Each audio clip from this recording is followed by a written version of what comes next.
Okay, let's go. Hello everyone and welcome to Royaltelly. I'm your host, Chloe. Here at Royaltelly, we stand firm in our support and celebration of the Sussexes and their commendable endeavors. Today, we're setting the record straight by addressing and debunking the recent comments made by Richard Fitz Williams, who has claimed a so-called deep rift is keeping Harry and Meghan from attending prominent events. It's time to peel back the layers of these assertions. Let's dive into the facts and clear the air. First, what did Richard Fitz Williams say? Well, according to a recent article in the Mirror, Fitz Williams has painted a dramatic picture. He claims that Prince Harry and Meghan Markle are deliberately avoiding the wedding of the year, that of Hugh Grosvenor, the Duke of Westminster. Why? Fitz Williams points to a deep rift within the royal family. He describes this situation as very sad, suggesting that the Sussexes had no choice but to miss the wedding because of the ongoing tensions.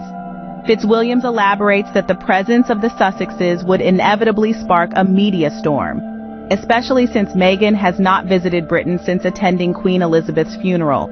His narrative implies that the couple's decision is solely due to familial discord and the potential backlash from their appearance. He also highlights that Prince William's involvement in the wedding as an usher would complicate matters further for Harry and Meghan. According to Fitzwilliams, this is a key reason the Sussexes chose to stay in California, far from the potential drama of the British press and the complexities of royal family dynamics. But is there more to the story than what Mr. Fitzwilliams is suggesting? His comments certainly frame the situation in a specific light, emphasizing estrangement and conflict. Now, let's analyze these claims and see what the facts tell us. The term deep rift sounds quite dramatic, doesn't it? It conjures images of insurmountable barriers and irreparable relationships. But how much of this is a reality? And how much is the product of sensational journalism? Let's delve into this a bit. Since the Sussexes stepped back from their roles as senior royals, a move famously dubbed Megxit, the media has been abuzz with talks of rifts, especially between Prince Harry and the rest of the royal family. However, if we look closely at public statements and appearances, there's a narrative that often goes unreported. Post-Megxit, Prince Harry and Meghan have not shied away from the public eye, but have instead embraced new roles on global platforms. They've engaged in numerous charitable activities and have been vocal about issues close to their hearts, like mental health and social justice. These aren't the actions of individuals who wish to cut ties. Rather, they show a redefinition of their public personas.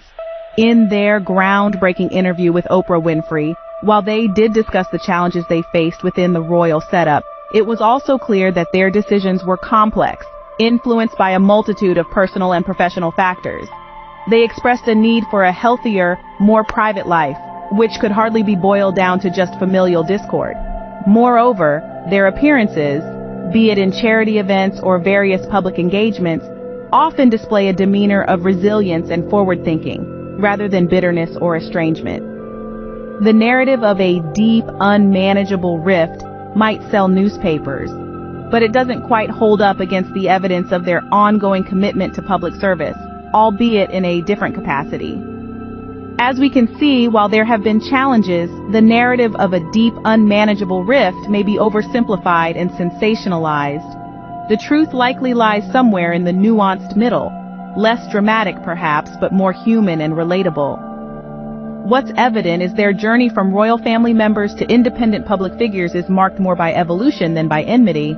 So why might the Sussexes really skip the wedding of the year? Often the simplest explanations are overlooked in favor of more sensational stories. Let's delve into some plausible, less dramatic reasons why Prince Harry and Meghan might have decided to stay in California rather than attend the high-profile wedding. Firstly, Harry and Meghan have a packed schedule with commitments that align closely with their charitable endeavors and professional projects. Their work, often under the banner of their foundation, involves initiatives that range from mental health advocacy to environmental conservation.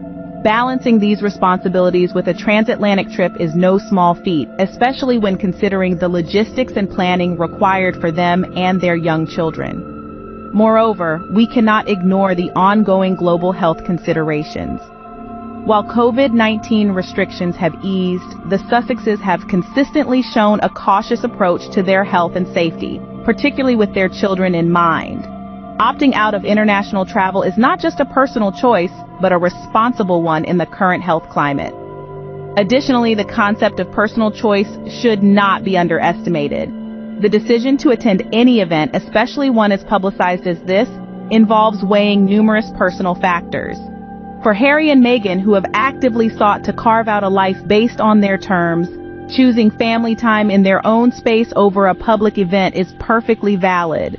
This choice reflects their priorities and the value they place on their immediate family's well-being and privacy. Their absence could also be a strategic move to avoid unnecessary media frenzy. The couple's every move is often scrutinized and sensationalized, which can detract from the event they are attending. By not attending, they potentially reduce the media circus that might have focused more on their presence than the event itself. It seems there could be multiple, less dramatic reasons for their decision to stay in California. Let's talk about the predicted media storm. The media's fascination with Prince Harry and Meghan Markle is nothing short of a spectacle. Every move they make seems to stir a whirlwind of headlines, tweets, and endless speculation. This intense scrutiny isn't new. Remember their wedding? The world watched and the press coverage was relentless, dissecting everything from Meghan's dress to the guest list. Now consider the potential scene at the wedding of the year. With Harry and Meghan's every glance and gesture under the microscope, their attendance could have shifted the focus from celebration to controversy. It's a pattern we've seen before. The couple's decision to possibly avoid this wedding might reflect a deeper strategy, one of self-preservation and a desire to control their narrative. By choosing where to appear, they manage the media's access to their lives, which is a savvy move considering their history with invasive press coverage. Moreover, their absence might actually reduce the media frenzy, allowing the event to proceed without the added drama their presence could bring. This isn't just about avoiding personal discomfort. It's about respecting the significance of the event and the privacy of others involved.